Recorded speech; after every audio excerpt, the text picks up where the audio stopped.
Welcome to the CPUT First Year Experience. This is the forum where you find the information and support to help you make a success of your first year and set the foundation for your future success. Since the moment of your birth, you have been learning. Every day of our lives, we learn new things. The current definition of all learning is that it is a relatively permanent change in knowledge that comes about through experience. And that change allows us to behave and think in new and different ways. The academic learning we do at university needs to be very focused and efficient so that we can retain new knowledge and apply it. So how do we learn? Let's take a look. As we collect knowledge, we store it in our memory. We have various different kinds of memory, including short-term memory or working memory and long-term memory. These different types of memories work together in 3 stages. First is encoding, the process by which a new piece of memory is laid down.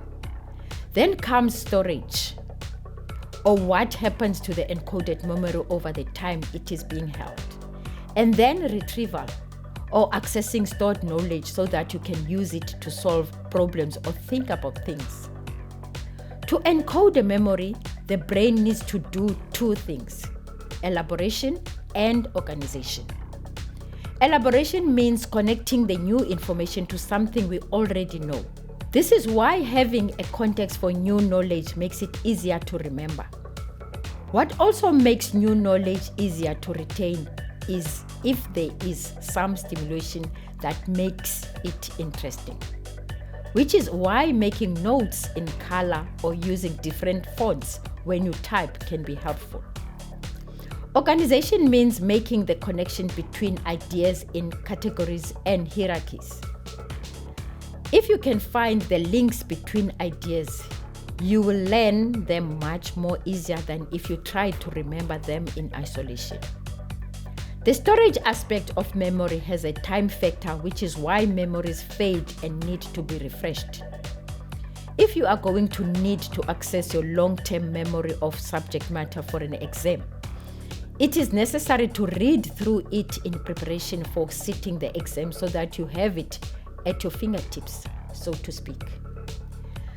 Pieces of knowledge are a bit like books in a library, which must be acquired, catalogued, and placed on shelves, where they can be checked out and read when they are needed.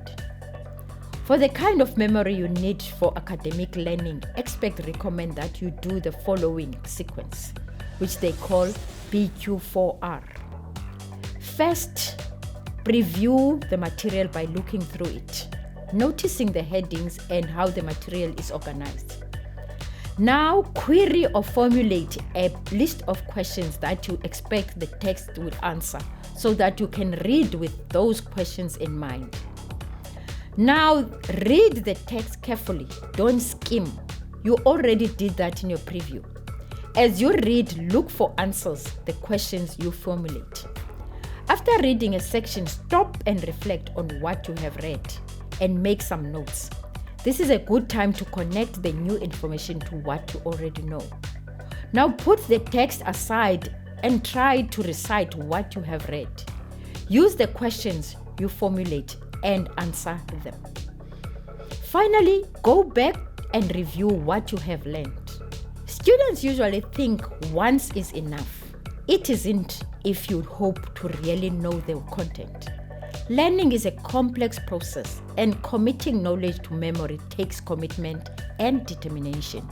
One thing is certain: successful studying comes from regular ongoing sessions rather than cramming. Thank you for joining us at FYE. Keep your eyes on the prize and develop study habits that help your brain to remember.